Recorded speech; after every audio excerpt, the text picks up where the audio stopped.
예, 안녕하십니까. 저는 이제 오늘 사회를 맡는 JDC라고 있습니다. 그 공항에 가면 면세점에 운영하고 저 국제학교 운영하고 등등 하는 데가 JDC입니다. 아마 오늘 여러분 저 끝나시면 저쪽 저 라운지 가면은 만족도 조사하는데 조사를 참여하면 여러 가지 선물이 많습니다. 꼭 참여를 좀 부탁드리고요. 또 제가 오늘 이렇게 사회 보는 그 이제 동기는 JDC하고 새마을재단이 MOU를 맺어서 지금 같이 가고 있다라고는 말씀을 드리고 작년에도 우리가 그 동남아시아 봉사활동 갈 때도 많은 연결고리를 하고 이렇게 가기 때문에 오늘 제가 사회를 보게 된 것 같습니다. 아까 저쪽에 우리 JDC 포럼에도 가서 봤지만은 거기는 뭐 한 수백 명이 모였어요. 근데 오늘 여기는 정말 알짜이신 여러분들 오셨는데 한국을 벗어나서 세미나를 하면요. 아까 이 나머지 세미나 주제 하는 데는 5% 정도 가고 새마을 세미나에 95%가 모인다고 생각하면 돼요.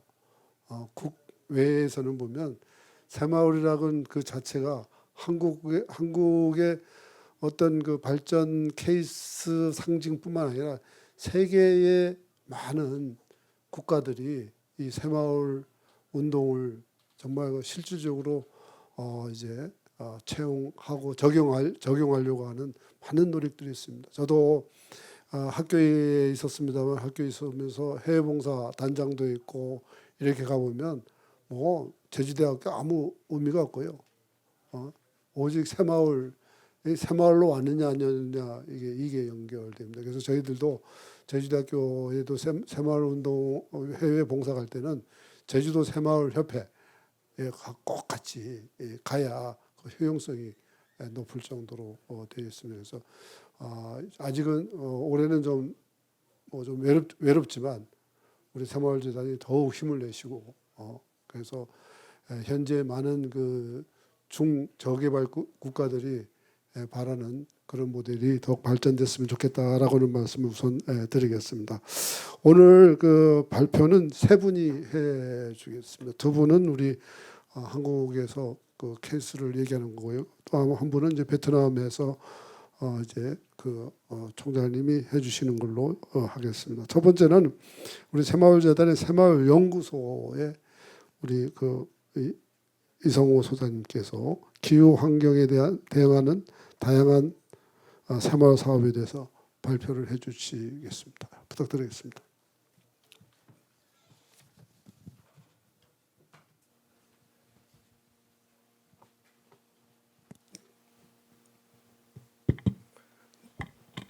네, 안녕하십니까. 방금 소개를 받은 새마을재단 새마을연구소장 이성호입니다. 네, 반갑습니다. 예, 제가 오늘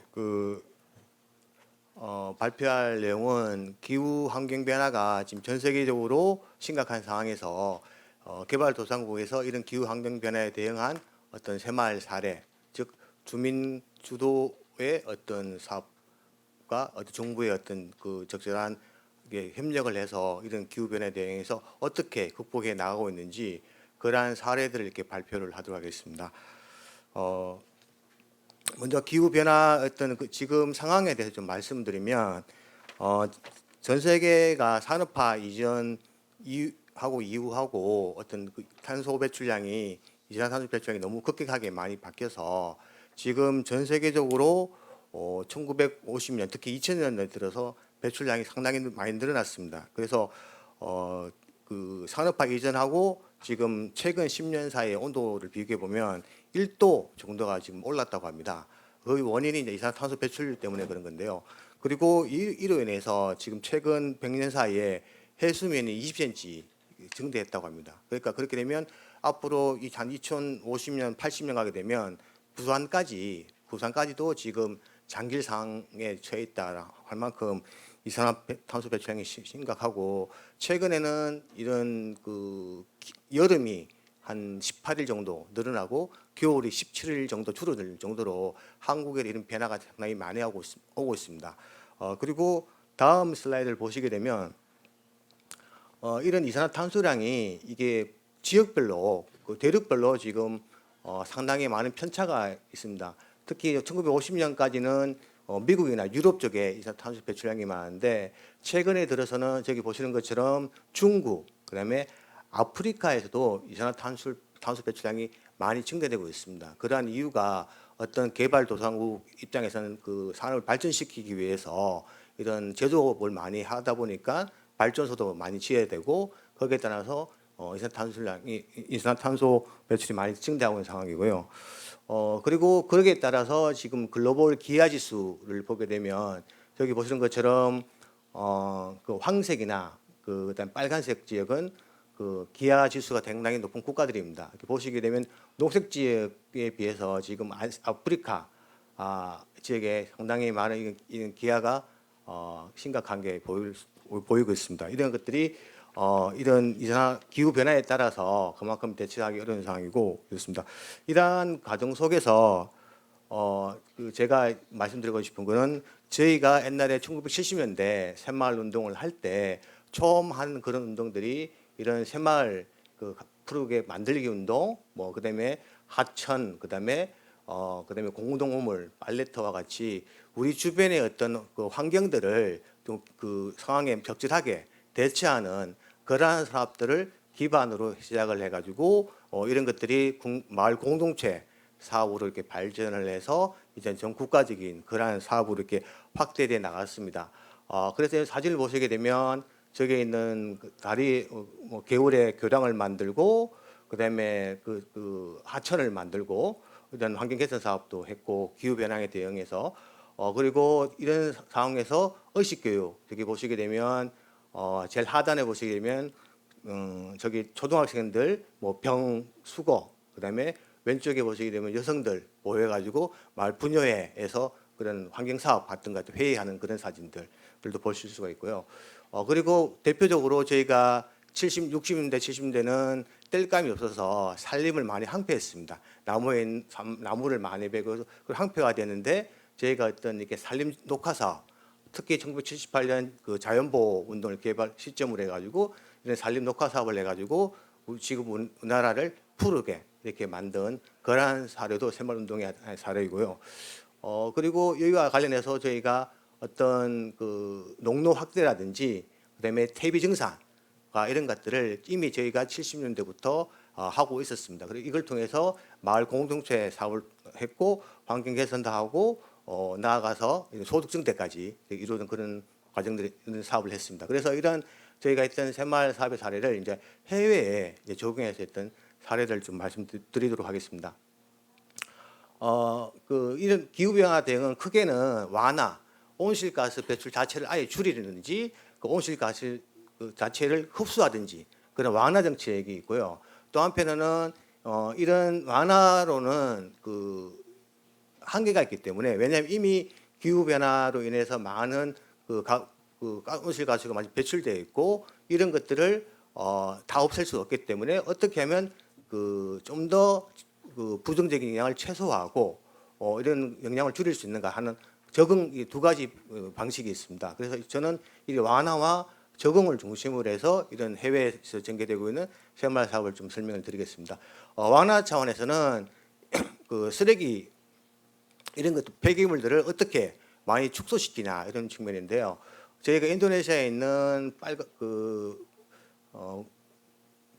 딴중왕이라는 마을이 있는데 이 마을의 인구가 한 15,000명 됩니다. 그 15,000명이 되는데 그 중에 5개의 부락이 있는데 한 부락에서 이런 쓰레기 사업을 분리수거 사업을 하자는 주민 제안에 와서 그 사업을 시작을 해서 이 사업이 한 부락에서 성공을 거두면서 이것이 이제 마을 전체로 확대가 되었습니다. 그래서 이 사업을 하면서 주민들 분리수거, 그다음에 홍보 전단지 돌리고 환경 교육하면서 주민들이 이제 분리수거를 하고 분리수거한 것들은 폐기물은 폐기시키고 재활용할 수 있는 것들은 다 모아서 이걸 그 재활용장에 이제 그 공장에 이제 납품을 해서 소득이 생기는 그러한 이렇게 시스템을 이렇게 구축을 했습니다. 그래서 이 시스템 자체가 성과를 거두면서 이것이 이제 그 군내 31개 그 수방군이라는 상위 31개 마을 전체로 31개 수방군에 있는 31개 마을 전체로 확대가 돼 가지고 군에서 그 중간에 있는 쓰레기 관리장을 5개 이렇게 확대시켜 만들고 이것들 각 마을마다 한 5개 마을에 한 개씩 쓰레기 분리장 만들어 가지고 군 전체적으로 이렇게 확대해서 쓰레기 분리수거도 하고 한편으로 그 분리수거한 것을 재활용한 것을 판매해서 그 소득을 주민들이 통장에 입금이 되면서 주민들이 이 분리수거가 환경으로 끝나는 게 아니라 경제하고 같이 연계된다는 생각 인식을 갖게 되면서부터는 이 마을 자체적으로 그 쓰레기가 깨끗한 마을로 거듭나게 되었습니다. 그래서 이것이 이제는 그 주 단위로 이제 확대될 그러한 지금 준비를 지금 하고 있습니다. 그래서 이 분리수거도 처음에는 2018년도에는 그 재활용하는 비용이 좀 적었었는데 2021년 되면서부터 이것이 많이 확대된 있다는 것을 볼 수 있고 그만큼 많은 주민들이 분리수거에 참여했다는 것들을 볼 수 있는 사례입니다. 그리고 이제 에듀페어 같은 경우에는 그 가구 내에 이런 내서 요리를 해 먹는 그런 상황이었습니다. 그러다 보니까 안에 있는 매연들이 많이 가득 차이게 되고 주민 분유자들 이렇게 건강도 안 좋아지게 되는데 이런 것들을 좀 에너지 효율적으로 배연 시스템을 구축을 해서 화덕이나 연통 이런 것들 설치를 해서 에너지를 좀 효율적으로 쓰는 그러한 사업을 했고 그리고 거기와 연관돼 가지고 주민들의 어떤 환경이라든지 그다음에 보건의식 이런 교육도 같이 이렇게 했습니다. 그래서 여기 보시게 되면 화덕 설치라든지 그다음에 뭐 창문 설치라든지 그 상황에 맞게끔 그 에듀페어 상황에 맞게끔 그 적절한 수준으로 이렇게 했습니다. 그리고 뭐 적응 사례는 이런 그 상수도 물 이용과 같은 그런 측면인데 여기 보시는 것처럼 에듀페어에서는 물을 이렇게 없어 가지고 하루 왕복 6km 이렇게 걸어서 물을 길어오는 그런 상황입니다. 그래서 이것을 물을 상수관을 연결하는 것들 주민들과 정부 측하고 협의를 해서 2개 3km 떨어져 있는데 그러한 그 배수관하고 이 마을하고 연결하는 그런 사업을 결정을 짓고 주민들이 파이프를 이제 직접 매설해 가지고 물탱크 설치하고 급수를 했습니다. 그래서 이 마을에 물이 들어오게 되면서 어떤 그 분유자들은 여가 시간이 생기게 되고 아동들은 학교에 가는 그러한 측면이 됐고 더 나아가서 마을에 물이 없는 곳에서 물이 들다 보니까 이 물을 이용해서 다양한 그런 사업을 전개시켜 나가게 되는 그런 사례들입니다. 그리고 캄보디아에서는 그 1년에 벼를 한 번 재배를 했습니다. 왼쪽 그림 보시는 거는 우기가 되면 다 잠겨버리는 그런 상황이 있습니다. 그래서 이것들을 주민하고 정부 측하고 협의를 해서 밑에 보시는 것처럼 저런 수로 확대라든지 이러한 사업들을 해서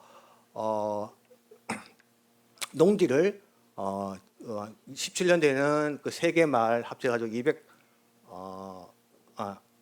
해서 생산량이 284톤이었는데 21년에는 거의 10배 수준으로 이렇게 늘어났습니다. 농지도 그만큼 10배 정도 많이 늘어났고요. 그렇게 해가지고 주민 소득도 이렇게 2배로 증대되는 그런 사례입니다. 제가 이걸 보여드리는 거는 그 기후 변화 때문에 빗물이 한 번에 확 쏟아지게 되면 이게 이제 물이 빠지지를 못해가지고 농사를 짓지를 못하게 되거든요. 그것뿐만 아니라 거기에 따라서 수인성 질병도 많이 발생할 수 있는데 이런 것들을 어떤 주민의 노동과 정부의 어떤 지원이 같이 협력을 해가지고 이게 배수 시스템이라든지 이걸 다 구축을 해서 물이 잘 빠지다 보니까 건기에도 우기에도 농사를 짓고 그다음에 건기에는 조수장을 만들어가지고 거기서 물을 저축을 해서 비축을 해가지고 농사를 짓게 됐습니다. 그래서 면적이 늘어나다 보니까 거기에 따라서 생산량도 증대되는 그런 사례입니다. 그리고 여기는 그 유기농 비료 및 퇴비 사업인데 필리핀에서 저희가 어떤 그 지렁이 분변토를 활용해서 유기농 재배하는 거를 지역 대학하고 연결해서 사업을 또 했고요. 그다음에 또 보신 그 퇴비 생산하는 것도 교육을 시켜서 주민들이 유기농으로 재배를 하는 그런 시스템을 구축을 했습니다. 그래서 현지에 있는 대학, 그다음에 저희 그 마을 주민들하고 같이 협력해 가지고 유기농 비료 및 퇴비 사업을 해서 자체 생산량도 늘리고 유기농이라서 좀 높은 가격으로 판매하는 그런 이렇게 결과들도 만들어냈습니다. 그리고 캄보디아에서는 새마을데이라는 것을 실시해서 매월 1회마다 마을 주민들이 이렇게 모여가지고 깨끗한 마을 만들기 운동을 펼쳤습니다. 그래서 이 마을이 단위가 보통 1,000명 이렇게 되다 보니까 부락 단위로 있거든요. 그래서 각 부락 단위로 이렇게 청소 사업을 하고 그런 결과물들을 같이 공유하면서 또 한편의 때에 따라서는 이렇게 상품에 품평회 같은 걸 해서 자란 마을에 좀 더 많은 이렇게 지원을 해주면서 그래서 주민 마을 간의 부락 단위의 어떤 경쟁을 거쳐서 깨끗한 마을로 이렇게 많이 개선됐습니다. 그래서 이 마을 사업이 성과를 거두면서 베트남에서 가장 깨끗한 마을로 선정에 대해서 환경부 장관상도 받고 한 그러한 사례들입니다. 그래서 보시게 되면 이런 제 새마을 사업은 결국에는 현지에 있는 주민 그리고 지방 정부가 같이 협력을 해서 이러한 그 마을이 처해 있는 또 한편으로는 기후 변화에 대응해서 그러한 사업을 적절하게 잘 수행해 나갔습니다. 그래서 결국에는 이 개발도상국에 있는 기후 변화에 대해서 결국에는 현지 주민하고 정부가 얼마나 잘 협력해서 대처해 나가냐가 핵심이고 저희는 이러한 것들을 가지고 현지에 있는 정부하고 주민하고 잘 협력할 수 있는 것들을 계획하고 뒤에서 지원하는 그런 것들을 계속해 나가고 있습니다. 그래서 이런 기후 변화 대응에서는 저희 이러한 새마을 방식이 좀 효과적인 방식이라고 말씀드릴 수가 있고요.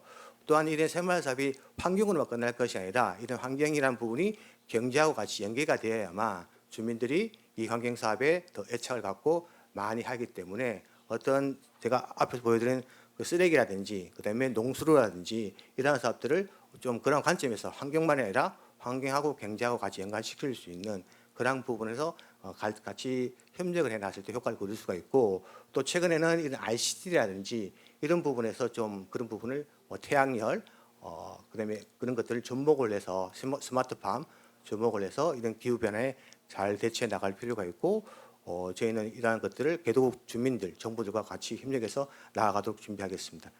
이상으로 발표 마치겠습니다. 감사합니다.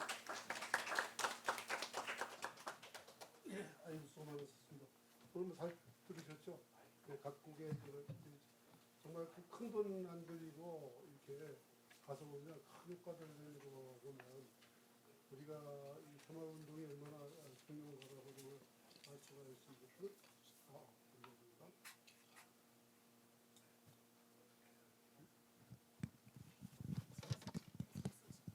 예, 예. 다음에 두 번째 발표는 베트남의 란 박사님 발표를 하도록 하겠습니다. 란 박사님.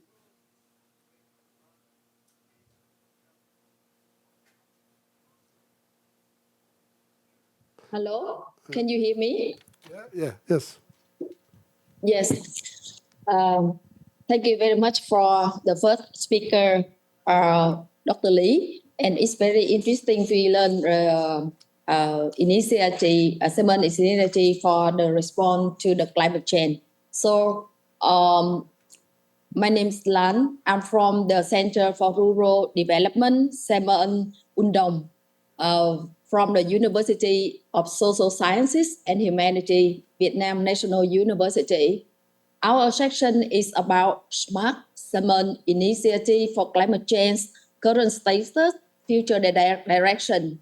I think that this is a very important topic, even though we discussed a lot about the climate change, but it is from the perspective of the Simon.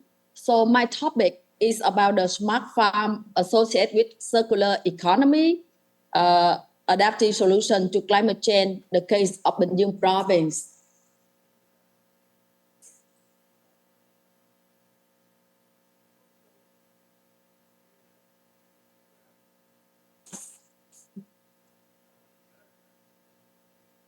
So from our perspective, this is the project that is concerned by our institute to the province of Bình Dương, which is a very important industrial province in Vietnam. And the solution applying is an eco-friendly farming system. It's been the circular economy. Why these high-tech farm still using high-tech as a response to the situation of shortage of the human resources and also the shortage of the farming land. And to meet the demand of the rising productivity. So as you may know, Vietnam is in the group of most vulnerable country. So we are suffering from the impact of the climate change. Therefore, adaptation to climate change is our most concern. It's an urgent priority. For our national green growth strategy, prioritize the shift from brown to green practice. So there are two ways of how to adapt to the climate change. The first way is the resilient pathway, and the second way is the decarbonizing pathway. So the case of the high-tech farming in Bình Dương province in Vietnam, which I am going to present, will illustrate the two way how to adapt to the climate change. The first is the farm apply in the high-tech or the smart farm. This is the resilient way to the climate change, which they can control the impact of the climate change. And secondly, this farm, they apply the circular economy. This is the way of decarbonizing pathway by focus on the green solution for their farming. So even though circular economy is the very recent term using in Vietnam, but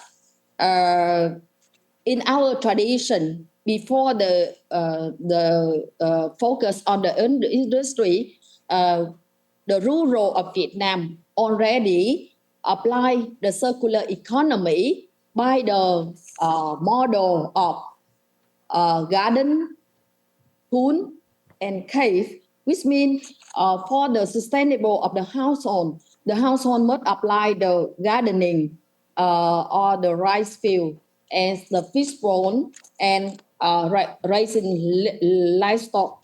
And this is the sustainable way how to link to each other the each model of the chain will use the other output of the other. So nowadays, circular economy, especially from our tradition, have been upgraded and revised. So we also focus on recycling the nutrient, and this is the system, the BAC system. This is a production cycle. First of all, you see that we plan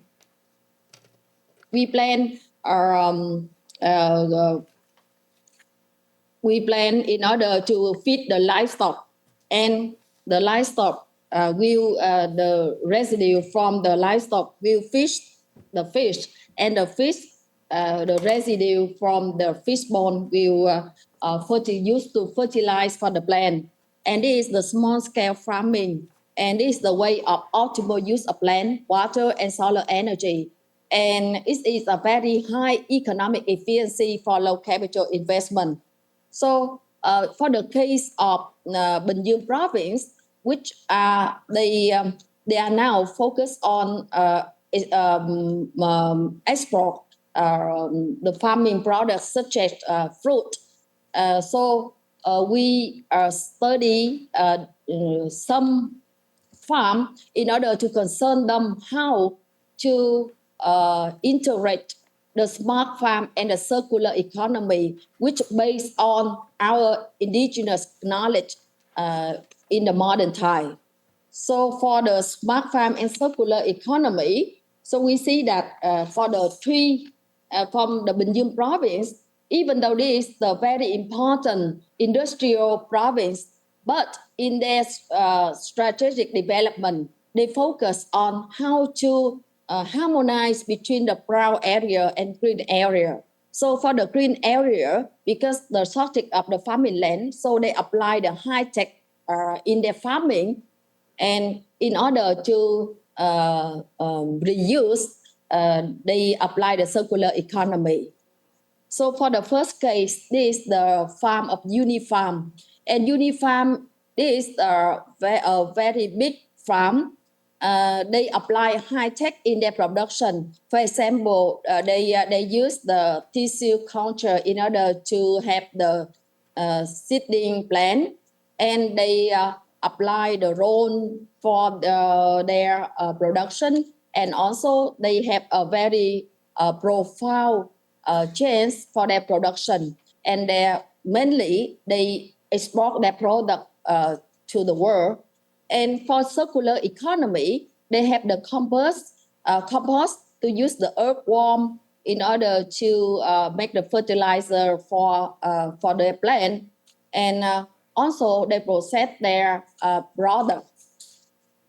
And in order to how to make this model sustainable, we advise them to add more agri-tourism in order to raise the awareness of the people how to live green, by even though you can use the technology, but you have to consider the green solution by applying the circular economy in agriculture.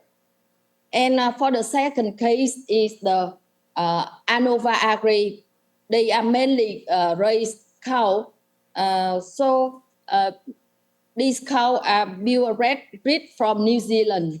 They meet the GAP livestock standard, and farm management they use in the software, and also they apply the circular economy in order to plant the vegetable, and during the production of the raising the livestock, and also the farming the vegetable and the fruit, they apply the organic and biological farming. So in this case, like the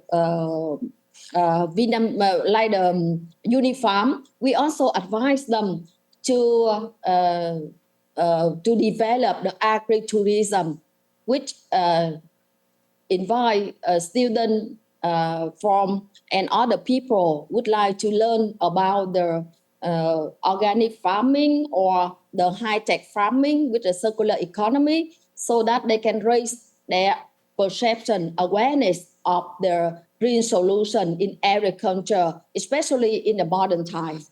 And also for the Vietnamese, also the other model farm which apply the green solution.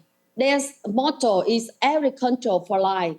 So they mainly pay attention to the organic and biotechnology. They use the local bacteria in order to fertilize their soil, and their products mainly also for export. And also we concern them to integrate with the tourism, like the industry, like the agriculture 6.0 in Korea, so that to add the value for the agricultural production.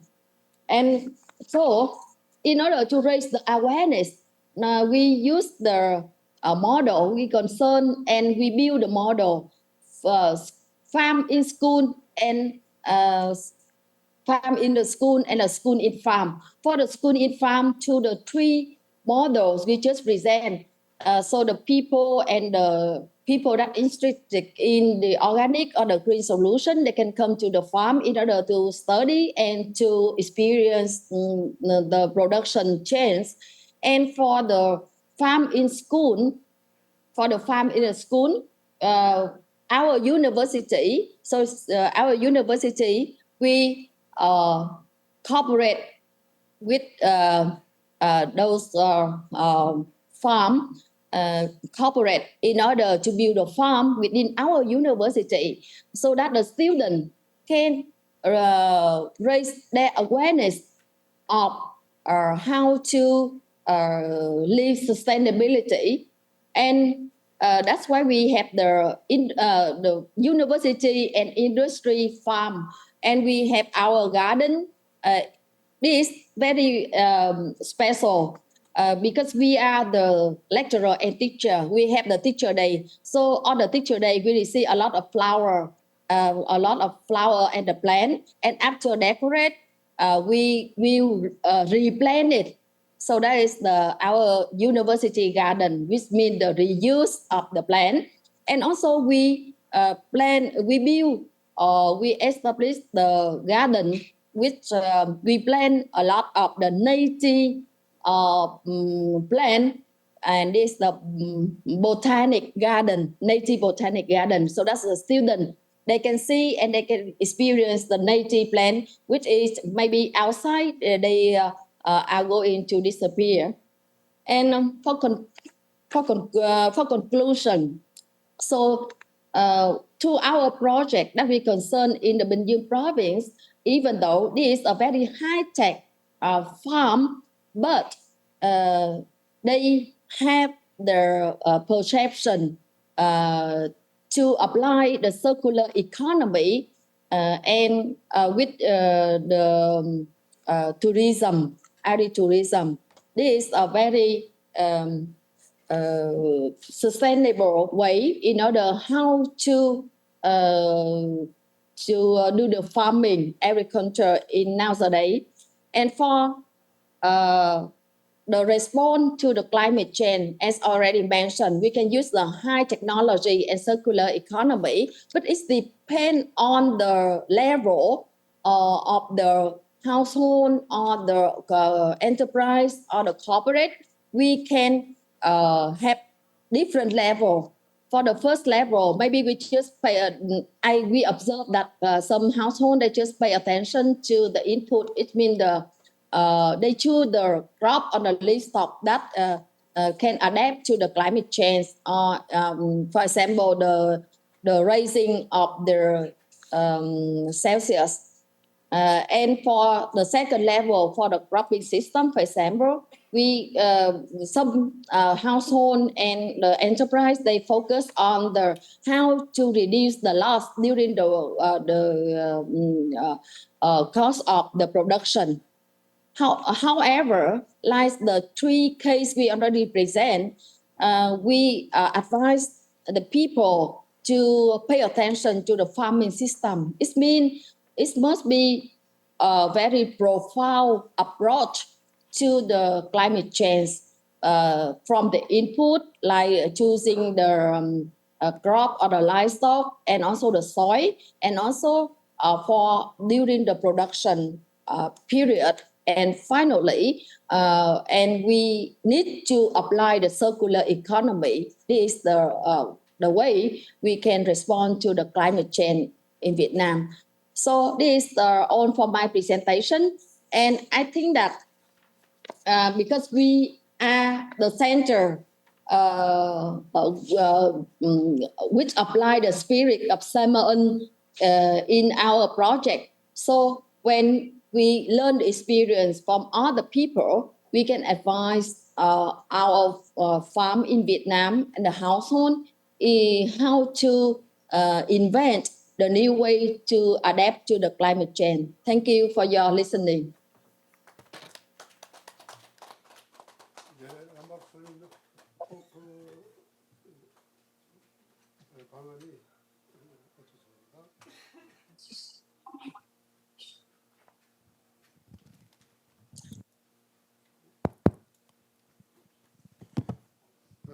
람 박사님 좋은 발표 잘 들었습니다. 그 사업이 더욱 확장돼서 다른 나라에서도 상당히 좋은 결과를 얻을 수 있도록 했으면 좋겠습니다.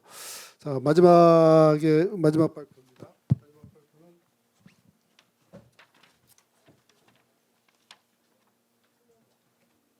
그 기후 분야에 죄송합니다. 이제 코이카의 문상원 이제 박사님이 발표가 있겠습니다. 여러분 알다시피 코이카는 뭐 이제 새마을 이 정신과 많이 연결돼서 세계 각국에 상당한 영향력을 미치고 있는 걸로 여러분 잘 아실 겁니다. 그래서 오늘 그 케이스 스터디를 한번 들어보시기 바라겠습니다. 저 부탁드리겠습니다.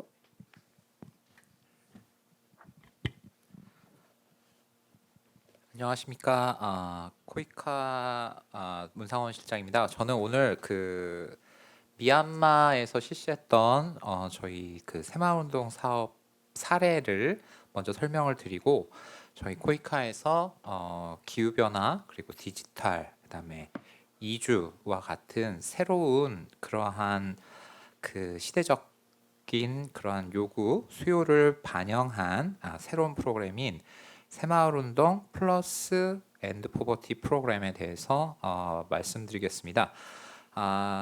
이 새마을 플러스라는 의미가 어떤 의미냐면 1970년대 우리나라의 새마을운동의 원리, 핵심 가치를 바탕으로 해서 지금 저희가 24년이죠.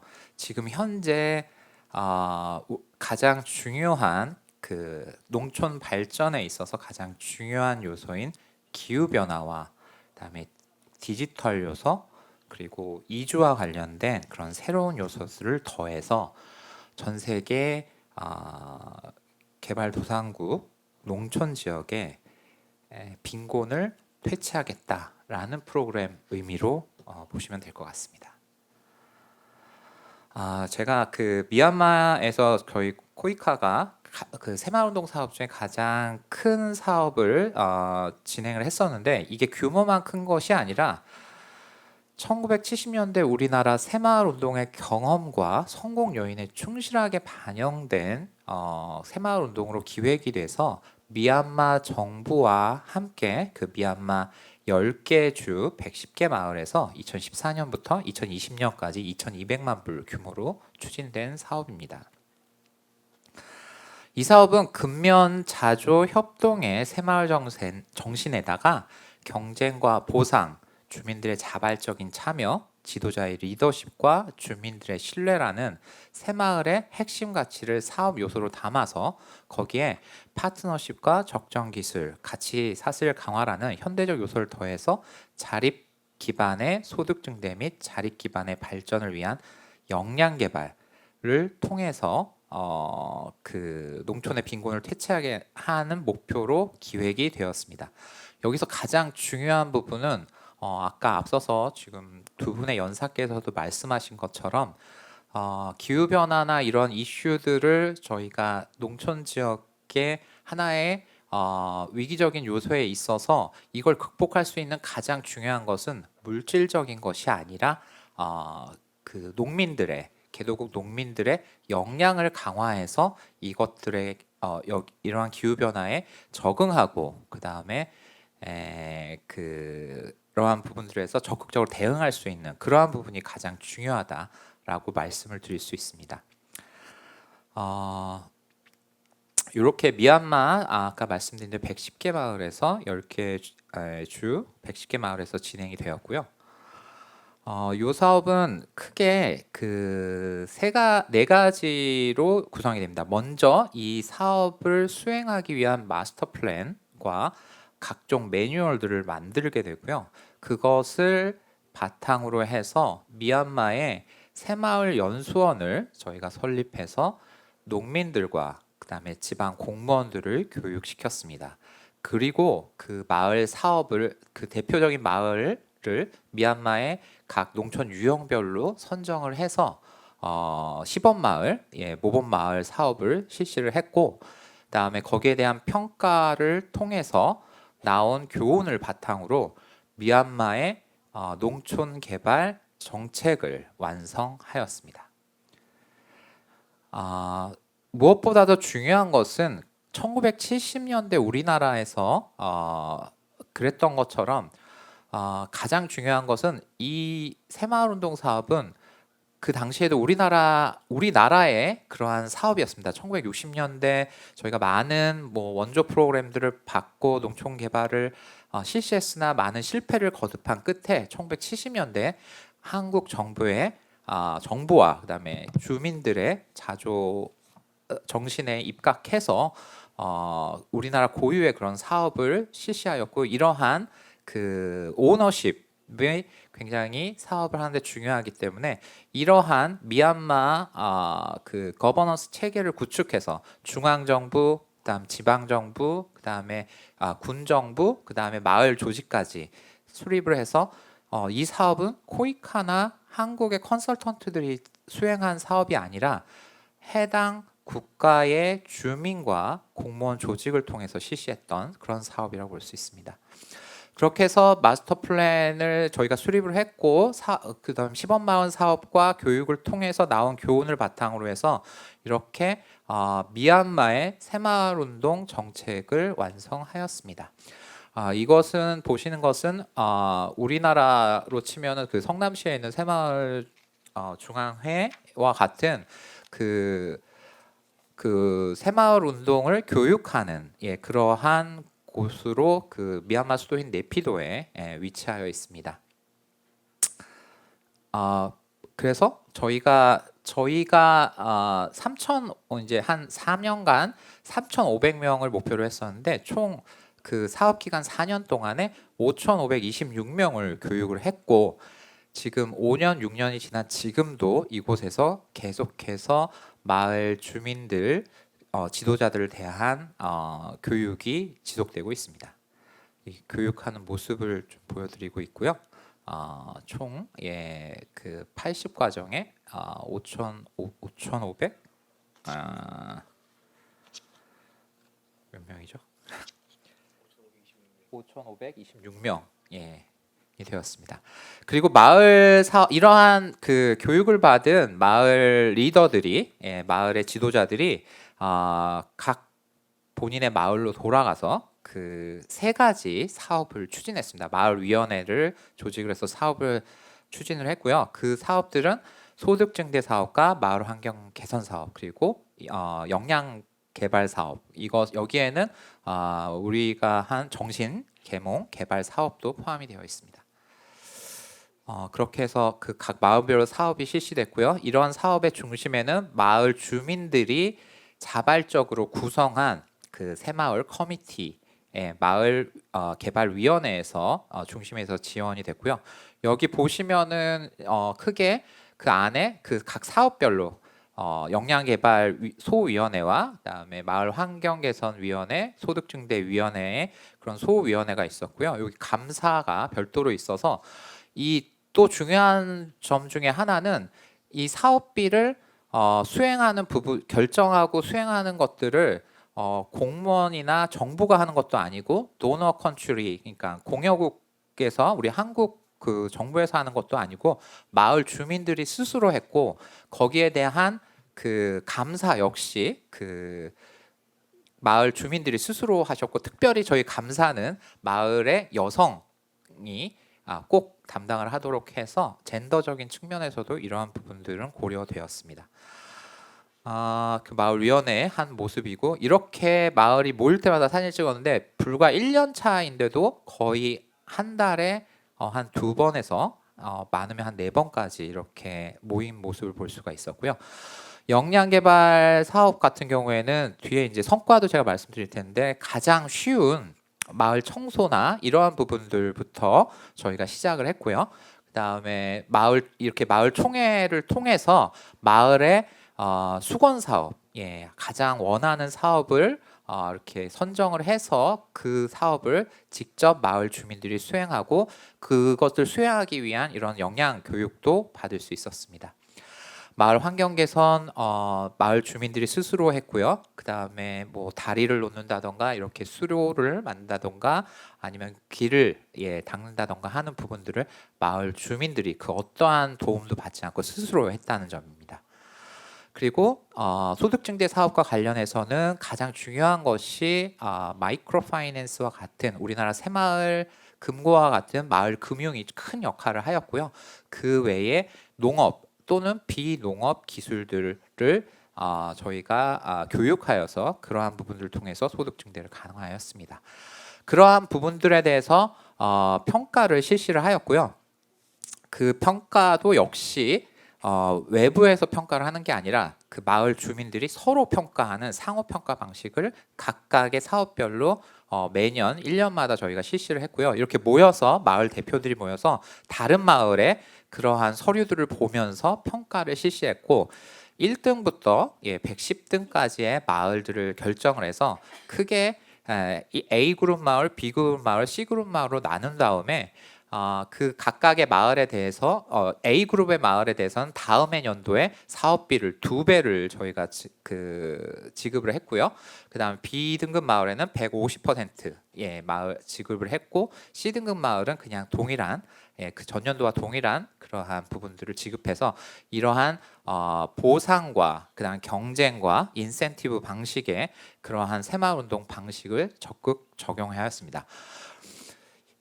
전체적인 사업비를 보시면은 과거에 우리나라 그 새마을운동이 그랬던 것처럼 그 마을 주민들이 기부한 부분 그 투자한 부분이 40%, 그다음에 그 코이카에서 지원했던 부분이 60%에서 자부담, 마을 주민들의 자부담이 40%에 달할 만큼 이 사업은 코이카가 지원은 했지만 마을 주민들의 자발적인 사업이라고 볼 수가 있고요. 여기 보시면은 저희가 그 성과를 보시면은 여기 뭐 오늘 뭐 주제와 관련해서 보시면 그 빌리지 클리닝, 그러니까 마을 청소 같은 경우에는 그 평균 1년에 24회 정도를 했습니다. 24회면은 한 달에 2번, 그러니까 2주에 한 번씩 청소를 했다라는 부분이고요. 이러한 부분들로 통해서 이 새마을 시범마을 사업들은 미얀마 전국에서도 가장 깨끗하고 정돈된 마을이 될 수 있었습니다. 여기 보시면은 또 그 길을 낸 부분들 약 마을마다 2km 정도의 그런 마을길을 스스로 닦을 수 있었고요. 물 역시 기후변화와 관련해서 되게 중요한 부분인데 깨끗한 물, 그다음에 관정이라든가 아니면은 그 워터 탱크 아니면 워터 파이프 같이 상수도 시설 같은 부분들도 굉장히 크게 개선이 될 수 있었습니다. 그리고 전기도 전력도 거의 공급이 될 수 있었고요. 그 밖에 많은 그 시설들이 완성이 되었습니다. 보시다시피 보시면은 그 어려운 사업들은 이제 조금 더 나중에 실시를 하고 하기 쉬운 사업들을 초기 연도에 실시를 해서 마을 주민들이 자신감을 갖고 그다음에 역량이 더 증대된 이후에 그다음에 자신감을 가지고 어려운 사업들을 할 수 있었던 그런 모습을 볼 수 있습니다. 이러한 결과 놀라운 부분들이 이제 중앙 정부에도 인지하게 되었고요. 전 국가 수반인 그 아웅산 수치 여사가 국민과의 대화 때 이거 각본으로 짜여진 건 전혀 아니었고 어떤 다른 마을, 그러니까 새마을운동 사업을 하지 않은 마을의 주민이 자기 마을에서도 새마을운동 사업을 하고 싶다라는 것들을 건의했고 아웅산 수치 여사는 그 당시에 바로 농림부 장관에게 이러한 부분들에 대해서 검토할 것을 지시하였습니다. 그리고 그 이후에 한 아세안 정상회의 때 아웅산 수지 여사는 당시 우리 문재인 대통령께 이러한 새마을운동에 대해서 굉장히 감사를 표했던 그러한 성과도 있었습니다. 그리고 저희 사업이 끝난 이후에는 각 지자체 주 정부 단위에서 자신들의 예산을 가지고 이렇게 새마을 사업을 그래서 확산하기도 했습니다. 근데 아쉽게도 그 미얀마 쿠데타 때문에 이러한 부분들이 좀 멈춰 있는 상황이지만 여전히 그 110개 마을에서는 새마을운동 조직이 남아서 마을 발전을 위해서 계속해서 새마을 사업을 추진하고 있다는 점을 말씀드리겠습니다. 또한 가장 중요한 부분은 저희가 아까 말씀드린 마을 금융 사업을 실시를 했고요. 그 금융 사업을 가지고 지금까지도 계속 할 수 있었던 이유가 마을 금융 사업을 통해서 남아있던 마을의 그러한 그 마을 발전 기금 이거를 사용할 수 있는 그러한 그 미얀마 정부의 시행령이 만들어졌고요. 그거의 법령에 근거해서 각 마을마다 그 마을의 그러한 그 기금을 활용해 가지고 지금까지도 마을 발전 사업들을 진행하고 있다는 점.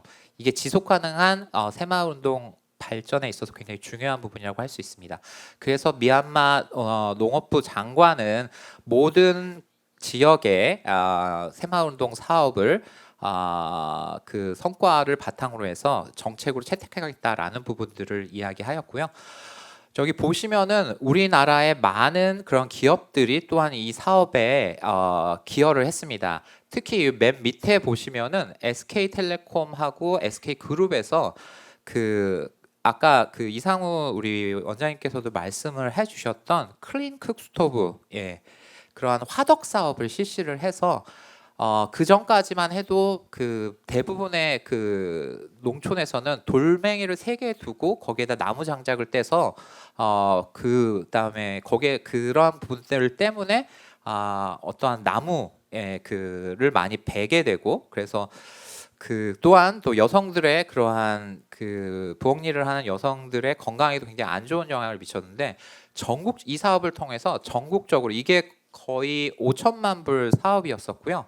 그 사업을 통해서 거의 전역에 화덕들이 설치가 돼서 가구마다 설치돼서 열 효율을 증대시킬 수도 있었고, 그걸로 인해서 탄소 저감의 효과를 가져옴과 동시에 여성들이 그러한 그 부엌에서의 그런 나쁜 연기로부터 해방될 수 있는 그런 사업이 될 수 있었습니다. 그리고 요거는 전에 넘어가기로 하고요. 그래서 이러한 새마을운동 사업을 저희가 그 미얀마에서의 그 사례를 바탕으로 해서 지금 저희 코이카에서는 그러한 가장 중요한 거는 1970년대 새마을운동 원리를 그대로 적용하는 그러한 사업들에 더해서 그 여기 보시면 디지털 테크놀로지나 클라이밋 체인지와 같은 그러한 지금 현재 가장 중요한 문제들을 반영한 새마을 플러스 그다음에 그걸 통해서 그 빈곤을 퇴치하겠다는 프로그램을 지금 준비하고 있습니다. 이거는 지금 우리나라에서 또 그랬던 것처럼 1970년대 10년간 프로그램으로 그 새마을운동 사업이 진행됐던 것처럼 그 10년간의 장기적인 프로그램으로 파트너 컨트리와 같이 추진을 할 예정이고요. 우리도 그랬던 것처럼 그 정부의 역할과 그다음에 주민들의 역할이 동시에 작용할 수 있는 그러한 거버넌스 체계를 구축할 예정입니다. 그다음에 좀 더 말씀을 드리면 새로운 그러한 혁신적인 수단을 활용을 해서 그 빈곤을 퇴치하겠다라는 부분인데, 아까 그 기후 변화 역시 이러한 그 기후 변화로 인해서 그 빈곤이 악화되는 부분을 줄이기 위한 그러한 사업들을 많이 준비를 할 예정이고, 그다음에 그런 부분들과 있어서의 디지털의 활용, 이런 부분들도 중요하게 됩니다. 그래서 디지털 교육이라든가 디지털을 활용한 그 헬스 프로그램이라든가 디지털 커뮤니케이션을 통해서 마을 주민들이 그 커뮤니케이션하고 의사소통할 수 있는 부분들, 그다음에 마을 금융위원회 이런 부분들, 그다음에 각종 그러한 농업 기술들, 기후 변화와 디지털을 활용한 농업 기술들을 활용을 할 예정이고요. 물론 이런 부분들은 새마을 운동의 우리나라의 성공 요인, 저희가 여기 나와 있는데 뭐 예를 들어서 경쟁과 보상이라든가 주민 참여, 그다음 마을 지도자의 리더십, 그다음에 그 국가 지도자의 리더십과 같은 그런 핵심적인 성공 요인을 저희가 중요시할 예정입니다. 제가 시간이 없는 관계로 좀 마지막으로 요 기후 변화와 관련된 부분만 강조를 드리고 말씀드리겠습니다. 그래서 이번 새마을 플러스 이 프로그램에서는 기후 변화에 그 개도국 농민들이 적응할 수 있는 그러한 요소들을 많이 포함을 시킬 예정이고요.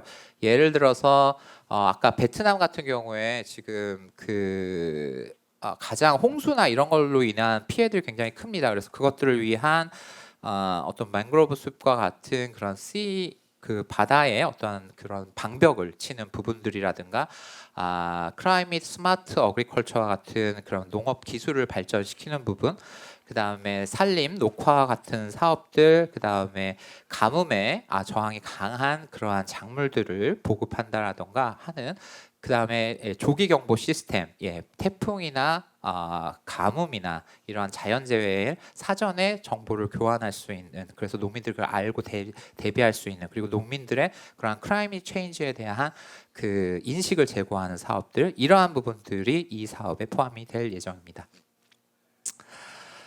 네, 그래서 이러한 프로그램들이 지금 준비되고 있고, 이러한 프로그램들은 저희가 경상북도 우리 새마을재단과 그 다음에 그 새마을운동 중앙회 행안부와 같이 이 사업들을 지금 준비하고 있고, 이러한 사업을 통해서 그 기후 변화 대응을 통한 농민들의 역량 강화, 농민들의 역량 강화를 위해서 기여할 수 있는 그런 프로그램이 되도록 노력하도록 하겠습니다. 이상 발표 마치겠습니다. 예, 수고했습니다.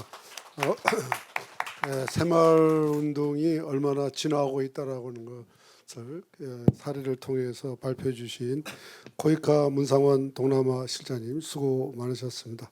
자, 세 분의 발표가 끝나고 오늘 이제 두 분의 토론을 이제 하도록 하겠습니다. 우선 첫 번째 우리 토론을 해주실 신한대학의 정우영 교수님 부탁드리고, 다음에 또 우리 제주대학교의 오승훈 교수님 이어서 토론해 주겠습니다.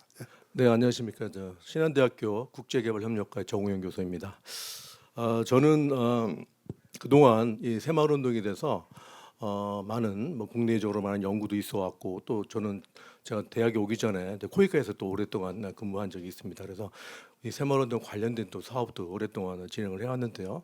일단 저희 그 토론의 전반적인 부분은 우리나라의 새마을운동, 그리고 지금 또 스마트 새마을운동, 또 우리 문상호 실장께서는 새마을운동 플러스라는 개념으로 설명해 주셨는데, 그 두 가지 개념에 대한 저희 간략한 코멘트 먼저 하겠고요. 그리고 나서 세 분의 발표 잘 들었는데요. 세 분의 발표에 대한 코멘트, 그리고 각 세 분에 대해서 질문을 통해서 저희 토론 세션을 준비하도록 하겠습니다. 그 한국의 새마을운동 평가는 제가 그동안 여러 차례 여러 가지 국내 여러 가지 학술대라든가 논문이나 이런 걸 통해서 볼 때 저는 굉장히 긍정적인 부분이 많았다. 일단 농촌 발전과 빈곤 감소에 큰 영향을 미쳤다는 게 대체적인 의견입니다. 그래서 새마을운동이 농민 소득을 늘리고 농촌 빈곤을 줄이고 도농격차 줄이는데 큰 도움이 됐다라는 건 대부분 일치를 하고 있고요. 또 두 번째는 지역사회 역량 강화하는데도 커다란 역할을 했다. 그래서 스스로 지역사회가 발전을 주도할 수 있도록 힘을 불어넣은 것이 새마을운동의 기본 정신이었다. 또 이렇게 평가를 하고 있고요. 또 세 번째는 보통 우리가 이제 인클루시브라고 하는데 포용적인 또는 또 포괄적인 접근을 얘기하는데, 이 새마을운동은 전체적인 접근 방식이 굉장히 포용적이라는 거죠. 그래서 단순하게 도로나 관계 같은 인프라뿐만 아니라 교육, 건강, 소득 창출을 포함해서 농촌 생활의 다양한 측면을 다 다뤘다는 점에 또 어떻게 본다면 우리 SDG에서 강조하고 있는 포용적인 어떤 발전과 일맥상통한다, 이렇게 볼 수가 있겠습니다. 또 하나의 원칙으로 우리 문상호 실장 발표 잘하셨는데요. 거기 마을 간 경제 원칙, 그리고 보상을 통해 가지고 지역 사회가 더 우수한 성과를 올릴 수 있도록 인센티브를 주는 이러한 그 정신도 굉장히 어떤 마을 간 어떤 그 발전하는데 굉장히 도움을 줬다라는 또 평가가 있습니다. 이러한 평가 때문에 그동안 유엔이라든가 OECD 이런 데서는 많은 개발도상국의 농촌 개발 사업을 우리 새마을운동이 접목을 해서 사업을 시행을 해왔거든요. 코이카뿐만 아니라 우리 여기 새마을재단도 계시고, 그다음에 경상북도도 그동안 많은 이런 새마을운동을 통해 가지고 개발도상국의 농촌 빈곤을 탈피시는데 커다란 역할을 해왔다, 이렇게 생각이 듭니다.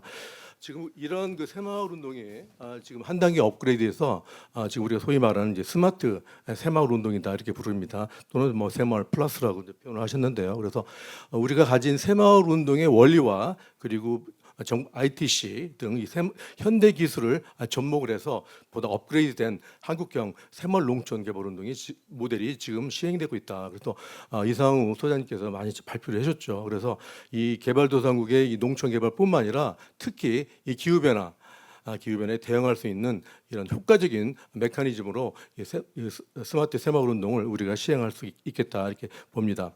몇 가지 그 스마트 새마을 운동을 좀 평가해 볼 수가 있는데요. 첫 번째는 일단 회복력 있는 기반 시설 개선이 굉장히 중요하다. 보통 이제 회복력 있다는 얘기는 영어로 resilience라고 하거든요. 그래서 기후 변화 영향에 대한 어떤 홍수라든가 가뭄에 대한 회복력을 높이기 위해서 농촌 기반 시설을 주로 ICT를 활용을 해가지고 업그레이드 시키면 농촌 지역의 전반적인 적응 능력을 향상시킬 수 있다는 커다란 장점을 가지고 있다 이렇게 볼 수 있습니다. 또 하나는 기후 스마트 농업 혁신 방법을 사용하고 있다라는 점인데요. 그래서 보존 농업이라든가 혼농임업 그리고 가뭄, 저항성 작물 사용 등 기후 스마트 농업 관행을 잘 장려를 하고 있거든요. 이렇게 된다면 이제 생산성을 보다 향상을 시키고 또 기후 변화에 대한 취약성을 또 줄일 수 있는 그런 장점이 있다고 보겠습니다. 또 하나는 또 ICT 활용하는 그런 방안인데요. ICT를 이 스마트 새마을 운동에 통합하게 된다면 우리가 흔히 말하는 농부들한테 실시간 기상 데이터를 또 제공할 수가 있죠. 그리고 지속 가능한 농업에 대한 또 모범 사례도 널리 전파할 수가 있습니다. 그만큼 ICT를 활용하게 되면 사업의 효율성을 더 증가시킬 수 있다 이렇게 볼 수 있습니다. 그리고 마지막으로 지속 가능성인데요. 제가 말씀드린 대로 이 새마을 운동의 원칙은 우리 SDG와 정말 결이 다 있다. SDG가 강조하고 있는 경제적, 사회적, 환경적 지속성을 강조를 하고 있는데 새마을 운동의 원칙은 그 SDG와 일치한다. 저는 이제 그렇게 생각을 하고 있습니다. 세 분의 발표에 대해서 먼저 좀 간략하게 좀 평가를 해드리면 일단 이상우 소장님은 굉장히 명확한 구조를 가지시고 기후 변화에 대응하고 있는 새로운 스마트 새마을 운동을 잘 설명을 해주셨습니다. 그래서 기후 변화 현상 그리고 새마을 운동의 성과 그리고 각국의 기후 변화 완화와 적응 사업 사례 등을 잘 명확하게 잘 정리를 해주셨습니다. 그래서 사실 이 구조를 잘 사용하게 된다면 다른 국가들도 쉽게 따라 할 수 있고 또 적응할 수가 있다고 그렇게 생각이 들거든요. 그리고 또 인도네시아, 에티오피아, 캄보디아 이런 다양한 사례를 설명해 주셨는데요. 이런 그 모델은 결국 이런 새마을 스마트 모델이 다양한 상황과 과제에도 적용될 수 있다라는 걸 또 보여주고 계신다 이렇게 보겠습니다. 또 이 스마트 새마을 운동은 실용적인 솔루션을 어떻게 그런 중점을 둔다. 그래서 그 사례로 말씀해 주신 쓰레기 재활용 프로젝트라든가 주택 개선, 물 공급 시스템, 유기농업 등 이런 기후변화 이 대응을 위한 실용적인 또 솔루션을 강조하는 데 또 특징이 있다. 이렇게 저는 생각이 듭니다.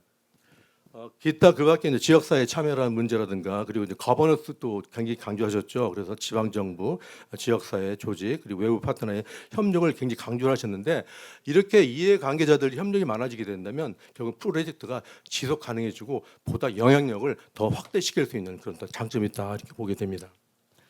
일단 한 가지 이제 그 질문을 좀 드리고자 하는데요.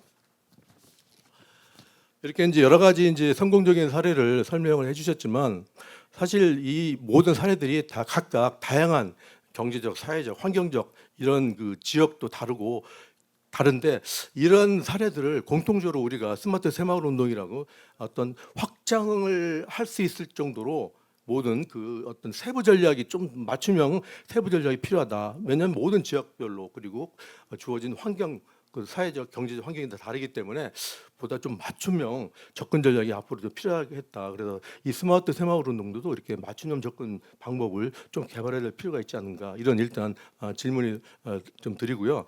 두 번째는 그 ICT 관련 부분인데요. 사실 그 ICT를 잘 활용하기 위해서는 원격지라든가 그리고 좀 자원이 부족한 지역은 좀 어려울 수가 있단 말이죠. 그래서 이러한 장벽을 어떻게 그러면 소외되고 외딴 지역 이렇게 ICT 기술이 잘 활용되지 못하는 지역들은 스마트 새마을 운동을 어떻게 우리가 활용할 것인가 적용해 나갈 것인가 약간의 그런 의문이 들었습니다. 그래서 두 가지 질문을 드리겠습니다. 그리고 이제 베트남에서 발표해 주신 그 순환 경제와 연계한 스마트팜. 네, 네. 네, 란 박사님도 이제 스마트 농업과 순환경제 혁신적인 통합 아주 잘 말씀해 주셨거든요. 그래서 이 전통적인 농업에서 순환경제 원칙과 통합된 현대적이고 어떤 스마트한 농업 방식으로 전환을 강조하는 아주 굉장히 좋은 혁신적인 그 방식을 소개해 주셨습니다. 잘 들었습니다. 단 한 가지 란 박사님께 한 가지 저 질문을 드리자면 이 프로젝트는 베트남의 빈둥성을 위해서 잘 구성이 되어 있지만 비슷한 맥락에서 다양한 조건과 자원을 사용하고 있는 다른 지역에도 이와 같은 똑같은 이니셔티브가 확장되고 전파될 수 있을지 좀 궁금한데요. 이 부분을 좀 보충 설명해 주시면 감사하겠습니다.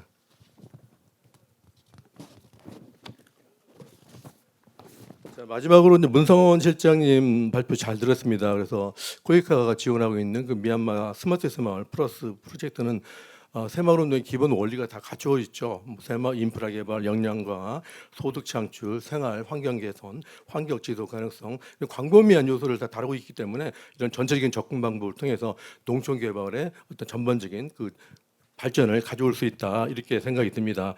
그리고 또 성과 관리에 관련된 부분도 굉장히 주목할 만한 부분인데요. 이렇게 성과 관리를 통해 가지고 보다 어떤 책임성을 가지고 지속적인 개선할 수 있는 여지를 계속 주고 있다 이렇게 생각이 듭니다.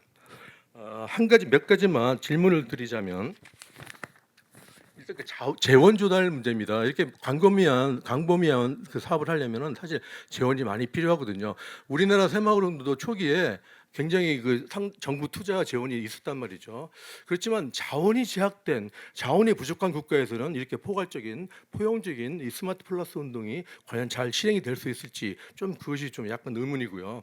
또한 그 지속 가능성 문제입니다. 결국은 좀 출구 전략이 필요한데요. 기본적으로 한국의 새마을 운동 같은 경우도 정부가 초기에는 집중적으로 지원했지만 정부 지원이 끝난 이후에도 농촌 지역이 스스로 개선이 됐는지 이 부분도 한번 더 짚어볼 필요가 있다. 이런 차원에서 이런 미얀마 사업 같은 이렇게 큰 사업 같은 경우는 외부 지원이 종료한 이후에도 이런 지속 가능성이 어떤 보장이 될 수 있는 방법이 있을까 이런 생각이 듭니다. 마지막입니다. 이 포용과 형평성에 관련 문제인데요. 이런 경쟁과 보상에 따른 원칙은 사실은 인센티브를 줘서 더 많은 성과를 날 수는 있지만 기본적으로 만약 경쟁에서 탈락이 되거나 경쟁할 수 없는 가장 가난하고 소외된 지역 같은 경우는 이런 경우에는 사실 또 방치되는 부분을 또 막아야 된다고 보거든요. 이 원칙이 바로 이제 SDG에 나오고 있는 아무도 소외되지 않게 Leave no one behind란 말이죠. 그래서 이렇게 그 경쟁과 이런 탈락된 이런 마을이나 이런 지역들은 어떻게 보상해서 똑같은 어떤 더 나은 성과를 또 이어나갈 수 있는 이런 방법이 또 필요하지 않을까 이런 생각이 듭니다. 네, 죄송합니다. 마치겠습니다. 예, 정우영 교수님 뭐 아주 모든 이 발표 자료 잘 읽고 와서 좋은 의견을 주셨는데 제가 충분한 시간을 못 드린 점 죄송하게 생각합니다. 이어서 오승훈 교수님 발언 부탁드립니다. 네, 안녕하세요. 저는 제주대학교 행정학과에 근무하고 있는 오승은입니다. 먼저 제주포럼 그 새마을재단 세션에 초대해 주신 관계자 여러분께 감사의 말씀을 드립니다. 오늘 그 사례에서 이 스마트 새마을 현황에 대한 그 세 분의 발표를 재밌게 들었습니다. 이런 그 현황은 한국을 비롯한 선진국가들이 경제개발 과정에서 경험했던 환경 파괴와 그 결과 전 지구적인 기후변화로 인한 홍수, 가뭄 등이 인류를 위협하고 있는 상황에서 지속가능한 성장 모델 개발의 탐색에 도움이 될 것이라고 생각합니다. 특히나 도시 지역보다는 농촌 지역에서 기후변화로 인한 피해가 심각하다는 점에서 오늘 발표해 주신 사례들의 의미가 대단히 깊다고 생각합니다. 우선 그 미얀마의 스마트 플러스 프로젝트 같은 경우는 디지털 기술과 기후변화 대응 전략을 통합해서 농촌 지역의 지속 가능한 발전을 도모하고 있었는데요. 이러한 접근 방식은 농업 생산성의 향상, 경제적인 자립, 환경 보호 등을 동시에 실현할 수 있는 효과적인 모델이라고 생각됩니다. 그리고 정부 주도의 그 하향식 접근 그리고 지역사회 주도의 상향식 접근을 조화롭게 통합해서 효과적인 협력 구조를 구축하고 있는 것도 인상적이었습니다. 앞으로도 이러한 통합 전략을 통해서 더욱 많은 지역에서 성공적인 사례를 만들어 나갈 수 있을 것을 기대합니다. 그리고 인도네시아의 그 쓰레기 재활용 사업 같은 경우도 재활용을 통해서 발생한 수익을 마을 공동체의 운영비로 사용해서 지속 가능한 경제 모델을 구축하였고 주민들이 자발적으로 참여해서 마을의 환경 문제를 해결하는 경험을 통해서 자립심과 공동체 의식을 강화해서 장기적으로 지속 가능한 환경 관리를 가능한 모델이었는데요. 바로 이것이 그 주민들의 자발적인 참여와 협력을 통해서 환경 보호와 경제적인 이익을 동시에 실현했다는 점에서 기후 변화 대응하고 환경 개선을 위해서 다른 개발도상국에서도 유사한 프로그램을 도입해서 지속 가능한 발전을 이룰 수 있는 중요한 모델이 될 것이라고 생각합니다.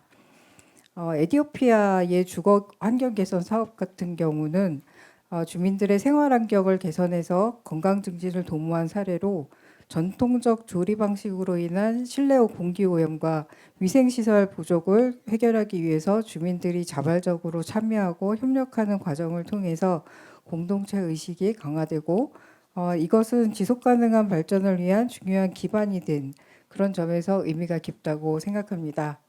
캄보디아 같은 경우는 그 농수로 건설 사업에서 그 스마트 새마을 프로젝트를 그 진행했는데요. 이 또한 기후 변화에 대응하고 농업 생산성을 높이는데 큰 기여를 한 것으로 생각됩니다. 이 사례 또한 다른 개발도상국에서도 유사한 프로그램을 도입해서 지속 가능한 발전을 이룰 수 있는 중요한 모델이 될 것입니다. 농업 생산성 향상으로 주민들의 소득이 향상되면 주민들의 경제적 자립을 도모하는 데 기여할 것으로 기대됩니다. 베트남 같은 경우도 이 기후 변화에 대응하고 지속 가능한 농업을 구현한 그 중요한 모델로 그 생각이 되는데요. 특히나 스마트팜 그리고 유니팜 그리고 순환 경제 모델 같은 경우 중요한 참고 자료가 될 것으로 생각됩니다. 이 모델도 다른 지역에 적용되어서 지속 가능한 발전을 이룰 수 있을 것이라고 기대합니다. 오늘 그 발표된 다양한 모델들 같은 경우 현지의 요구와 필요를 반영하고 지역사회와의 협력을 통해서 환경 친화적이고 지속 가능한 파트너십을 구축하였다는 것이 공통적이라고 생각됩니다. 앞으로도 스마트 새마을 프로젝트가 전통적인 새마을 운동의 정신을 바탕으로 디지털 기술과 기후변화 대응 전략을 통합해서 주민들의 삶의 질을 향상시키고 경제적 자립을 도모하여 공동체 의식을 강화하는 방향으로 나아갈 것을 기대합니다. 감사합니다. 예, 오승훈 교수님 잘 정리해 줘서 감사하다는 말씀을 드리겠습니다. 또 시간도 많이 아껴줘서 고맙다는 말씀을 거듭 또 드리겠습니다. 자, 우리 훌로 이제 세 분의 발표, 두 분의 이제 토론이 끝나고 또 플로어에 한두 분의 기회를 한번 드려보겠습니다. 또 누가 제일 먼저 자원해 주시죠. 예. 예, 반갑습니다. 서울대학교 김인환입니다. 지역혁신 관련된 과목 강의하고 있어서 그 새마을 운동의 플러스 개념이나 스마트 새마을 굉장히 좋은 개념 같고요. 질문은 간단합니다. 아까 이제 우리 정 교수님도 말씀하셨듯이 지속 가능성 때문이거든요. 주민의 소득과 연관된다면 결국은 그게 커뮤니티 비즈니스가 되든 뭔가 비즈니스하고 연계가 돼야 될 것 같은데, 그럼 거기에서 스피노프 돼서 주민 주도의 비즈니스가 어떻게 진행될 것인지에 대한 거 하나고요. 그리고 또 하나는 결국 계속 그러한 것들이 기술이 접목된 쪽으로의 연계가 계속 될 거잖아요. 그게 디지털이 되든 그린이 되든 그러한 기술적인 도움은 그 주체 내에서 어떠한 뭐 지역의 대학이라든가 이러한 것들 컨서가 어떤 가버넌스 체계에서 잘 진행되고 있는지 그 간단한 질문 드리겠습니다. 네, 고맙습니다. 또 한 분만 더 뭐 있으면 말씀해 주시죠. 없으면 바로 가겠습니다. 지금 저희가 40분까지거든요. 15분에서 40분까지인데 우선 오늘 그 두 분이 토론한 내용에 대해서 발표한 세 분이 뭐 한마디 할 수 있는 기회를 좀 드리도록 하겠습니다. 우선 발표 순으로 하시죠. 예, 소장님부터. 예. 네, 종호영 감사님 그 좋은 말씀 감사드리고 질문하신 내용이 그 제가 어떤 그 사례들이 다양한 사례이기 때문에 그 다양한 사례에 대한 맞춤별 세부 전략이 필요하다는데 전적으로 공감하고요. 그래서 저희가 그 사업별로 그 매뉴얼을 좀 계속 준비를 하고 있습니다. 그래서 그 매뉴얼은 일단 기본적으로 만들면서 계속 업데이트 시켜 나갈 거고, 그리고 결국 그 매뉴얼은 저희가 쓰는 게 아니라 현재 있는 정부 공무원이나 주민들이 활용해야 되는 부분이기 때문에 계속해서 그것들은 현재 맞춰서 계속 준비해 나갈 거고, 그런 말씀 공감을 하고 있습니다. 그리고 ICT라는 부분이 이제 이게 국가별로 또 마을별로 천차만별이기 때문에 이걸 저희가 뭐 그 마을에서 정부에서 필요로 하는 수준의 적정 수준을 들어갈 거거든요. 그래서 뭐 아프리카 같은 경우에는 일단 기본적으로 전력이 없습니다. 전력이 없는 데서는 기본적으로 이런 스마트라는 걸 쓴다는 게 좀 상당히 어려운 부분이거든요. 그래서 그리고 아시아 쪽은 그와 다르게 상당히 더 발전돼 있고 그런데 그럼에도 불구하고 저희가 아시아 쪽은 스마트라는 부분을 접목을 해서 많이 쓸 수가 있는 상황이, 특히 베트남이나 인도네시아 같은 거는 상당한 수준이거든요. 있는데 그럼에도 불구하고 저희가 아프리카 지역에 스마트 마을 해관을 좀 준비를 하고 있습니다. 왜냐하면 이미 아프리카는 이미 1차하고 4차가 지금 같이 들어가 있는 상황이거든요. 모든 사람들이 핸드폰을 다 쓰고 있고, 그리고 핸드폰을 쓰기 위해서 일을 할 정도로 그만큼 핸드폰에 애착을 많이 갖고 있습니다. 그래서 저희가 스마트라는 걸 쓰는데, 왜냐하면 그런 정보 격차라는 것도 상당한 부분이기 때문에 그런 정보 사회가 있다는 걸 이미 알고 있거든요. 그래서 거기에 대한 교육적인 측면에서 그런 것들을 조금 적응을 시키고 있고, 그래서 그걸 할 수 있는 걸 실시간으로 방송을 못하기 때문에 본부에서 그와 관련된 영상을 제작을 해서 그 마을에서 그런 스마트라는 그 로봇 수준이 아니지만 그래서 그런 영상을 보면서 교육도 하고 있고, 그리고 그걸 컴퓨터라는 그 부분을 조금 접목해서 활용을 하고 있고, 그래서 거기에 대한 그걸 조금 익숙하게끔 해 나가야만 이런 아무리 아프리카라도 그게 한 생각이기 때문에 일단 기본적으로 그렇게 할 거고요. 그다음에 어떤 소득이라든지 환경 이런 부분은 그 상황에 맞게끔, 그래서 저희들은 뭐 좀 이렇게 현대적인 말로 스마트라는 말을 쓰지만 실질적으로는 적정 기술입니다. 적정 기술을 맞춰서 그렇게 지금 준비를 지금 해 나가고 있습니다. 예, 일단 여기까지 말씀드리겠습니다. 다음에 저 베트남의 란 박사님 저 부탁드리겠습니다. Thank you very much for your comment and question. For our case, because we are the Institute of Salmon, so we do not carry out the project. But our mission is to how to improve the people capacity and also how to disseminate the spirit of salmon in every project and a few within the society. So for the case we present, this we want to change the concept that salmon salmon project just apply for the underdeveloped sector. But in our case, we apply the salmon methodology in the high-tech field or the sector in agriculture. So we apply the salmon for very big corporate in agriculture. So the way we do it, so we concern them how to improve their perception or their awareness of the resilience to the climate change by applying the high-tech and also the traditional way of circular economy. More important is how to include integrate the agritourism into their production or activity so that they can help to enhance or raise the awareness to the wider society. And for the concern about the how to apply or training the ICT skill in the remote area. For example, in the case of Vietnam, yes, we are the mountainous and we country, and we also have a lot of ethnic minority. But according to the statistic, Vietnam have a very high ratio of using the internet or the digital skill. So I think that this is a very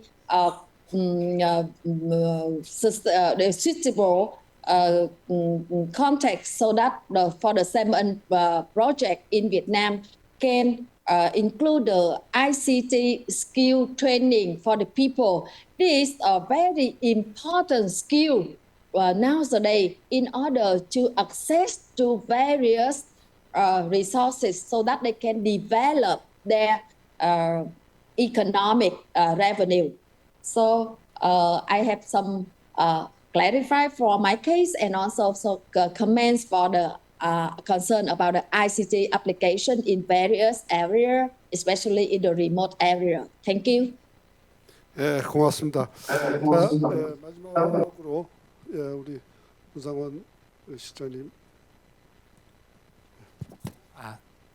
네, 감사합니다. 그 새마을 운동이 굉장히 개도국 에서 인기가 많습니다. 왜일까요? 그 적은 돈을 들여서도 적은 예산을 들여서 빈곤을 퇴치할 수 있는 굉장히 효율적인 방법이기 때문에 그렇습니다. 제가 아까 말씀드렸던 것처럼 저 미얀마에서의 새마을 운동에 충실한 방식을 적용했더니 그 이전에 코이카가 그 업체를 선정을 해서 그 업체가 수행을 했던 그 도너 중심의 방식보다 생산성이나 효율성이 제가 정확하진 않지만 한 100배 정도의 효율을 볼 수 있었습니다. 즉 100만 불을 투자해야지 달성할 수 있었던, 그 전에 했었던 부분들을 10,000불만 투자해도 할 수 있었던 부분, 또 주민들이 자부담을 해서 기여했던 부분, 이러한 부분들이 개도국 정부에게는 굉장히 새롭고 농촌을 개발할 수 있는 굉장히 중요한 솔루션으로 다가왔던 부분이 있었기 때문에 이러한 새마을운동 방식은 재원 조달이라는 방식에 있어서도 굉장히 혁신적인 그러한 방식이라고 할 수 있고요. 지속 가능성 관련해서 제가 그 미얀마 아까도 그 저희 사업이 종료된 이후에도 지속되고 있는데, 지속될 수 있었던 원인은 딱 두 가지입니다. 이건 뭐 경영학적으로도 봤을 때도 딱 중요한 부분이 조직과 돈입니다. 그래서 저희가 새마을위원회라는 마을 조직을 탄탄히 만들어 놨었고, 그 다음에 마을 기금을 저희가 그 마이크로 파이낸싱을 통해서 마을 금고 사업을 통해서 그 마을 발전 기금이 만들어져 있고, 그걸 위한 아까 시행령까지 만들어졌기 때문에 그 이후에 그 돈과 그 조직을 가지고 새마을 사업을 지속할 수 있었고, 그 바탕에는 마을 주민들의 역량 강화, 이 역량 강화가 없었다면 지속 가능성은 없을 겁니다. 그래서 저희가 사업을 접근하는 데 있어서 가장 중요한 부분은 그 마을 지도자를 선정하고 교육을 시키고, 그것을 통한 또 마을 주민들의 역량 강화, 이 역량 강화가 바탕이 되지 않고서는 또 지속 가능하지 못하다는 말씀드릴 수 있고요. 아까 플로어에서 교수님께서 질문해 주셨던 기술적인 부분 관련해서는 아까 지금 저희가 준비하고 있는 부분이 그 농진청에서 저희가 코피아 센터라는 부분들을 하고 있습니다. 그리고 농진청이 과거 저희에게 익스텐션 서비스를 제공을 했었죠. 그래서 그 익스텐션 서비스를 우리나라 전문가가 가서 100개, 200개 마을을 다 다니면서 할 수는 없습니다. 그 나라에 익스텐션 서비스를 하고 있는 그 조직과 협업을 해서 그 아까 말씀드린 기후 변화의 가뭄과 뭐 홍수와 이런 걸 대비할 수 있는 농작물을 개발을 하고, 그 익스텐션 서비스를 통해서 농민들에게 그 우수마을 우리 시범마을에게 그런 부분들을 전달을 하는 그러한 시스템을 지금 기획을 하고 있고요. 그래서 지금 저희 경북도 행안부 외에 지금 농진청까지도 이 부분과 협의를 지금 진행 중에 있다는 점 말씀드릴 수 있습니다. 네, 고맙습니다. 뭐 추가로 제가 그 플로에서 서울대 교수님 질문하셨는데 그 저희 새마을 방식의 또 경쟁과 인센티브라는 그 시스템 자체가 권은희 아마 박정희 대통령이 60년대 그 경제개발 5개년 계획을 하면서 기업들하고 그런 시스템을 하다 보니까 이게 효과적이라는 걸 인식을 하시고 그래서 도입을 하셨거든요. 어떻게 보면 그렇게 해서 이제 제가 볼 때 교수님께서 질문한 궁극적 목적이 새마을당이 근대적인 사람으로 만드는데 여기에서 한 발 더 나가서 비즈니스 마인드를 만든 농업 경영인으로 가는 데는까지는 약간 애매모호한 상황이거든요. 솔직히 말씀드려서요. 그래서 저희가 실제로 근데 이 부분에서도 저희 이제 그 현지의 개도국에서 주민들의 어떤 그런 그 비즈니스 마인드를 만드는 과정은 상당히 지금 쉽지가 않습니다. 말씀드리기면 왜냐하면 이미 그렇게까지 가기에는 제반 다른 여건들이 다 갖추어졌을 때 가는 부분이라서 일단은 저희들은 그런 부분은 계속해서 같이 그런 것들을 뭐 그 가시사슬적으로 같이 연계를 단계별로 가면서 같이 교육도 하고 있지만 그리고 가급적이면 현재 있는 대학하고 접목을 많이 해서 하려고 합니다. 그리고 혁신적인 IT나 이런 기술도 결국에는 그런 것들을 좀 주도할 수 있고 하고 역량을 같이 이끌어갈 수 있는 게 제가 봤을 때는 대학이거든요. 그래서 그건 대학하고 연계해 가서 하는 쪽으로 저희들은 계속 생각을 하고 그런 것들은 쉽지가 않고 조금씩 해 나가야 될 것 같다는 말씀드리겠습니다. 네. 네, 고맙습니다. 저기 아까 예, 그 예. 우리 정우영 교수님이 질문하셨던 것 중에 그 경쟁이 그 배제를 통한 그러한 소외를 낳을 수 있다라는 우려에 대해서는 저희도 사업을 할 때 굉장히 그 중요하게 생각했고요. 1970년대 우리 새마을운동 사업 같은 경우는 진짜 배제를 했습니다.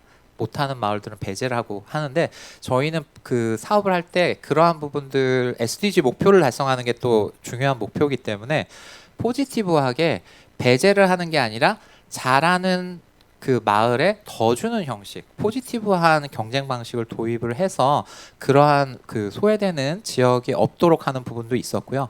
그래서 다른 지역이 좀 더 많은 그 인센티브를 받는 것을 보고 자극을 받아서 그 못했던 마을들이 더 열심히 하는 그러한 성과가 나왔다는 점도 말씀드리겠습니다. 네, 고맙습니다. 됐습니까? 예, 저한테 한 1분 주어진 것 같습니다. 뭐 개인적으로 얘기하면 저는 중학교 때 새마을 운동을 하니까 주변 선배들이 뭐 매일 데리고 다니고 해서 다녔던 경험이 있고요.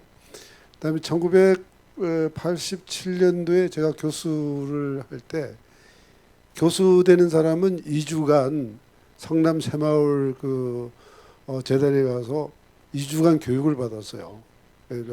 한 방에 16명의 교수들이 있어서 받았는데 그 이전의 사람들은 한 달이고 우리는 2주 받았는데 이제 그때의 16사람의 교수들이 있어서 정말 지식인으로서의 앞으로 살아가는 내용 같은 것들을 10시까지 계속 토론하고 그게 지금도 보면 몸에 좀 체화가 되어 있다라고는 생각도 가져지거든요. 그 이후에 국가에 대해서 뭐 봉사하거나 이런 데에 대한 교수 생활 33년 했지만 한 번도 논의를 해본 적이 없는데 그때 2주간에 이제 그 새마을 운동회를 기점으로 해가지고 논의했던 내용들이 너무나 좋았다라고는 생각을 가졌습니다. 그런 게 저도 이제 해외 봉사 활동 같은 것을 기꺼이 하는 또 이제 그 계기가 은근하게 남아 있지 않느냐라고 생각됩니다. 오늘 이렇게 시간 정확하게 또 써주셔서 좋은 발표해 주신 세 분의 발표자와 또 토론 해주신 두 분, 또 플로어에서 또 토론에 참석해 주셔서 고맙다는 말씀을 드리고 새마을 운동이 정말 그 단순한 어떤 그 수사적인 게 아니라 세계의 많은 그 이제 국가들에게 정말 기적과 같은 선물을 주고 있는 아주 보물이다라고 생각돼서 여러분들이 계속적인 관심이 필요한 부분입니다. 여러분 고맙습니다. 예.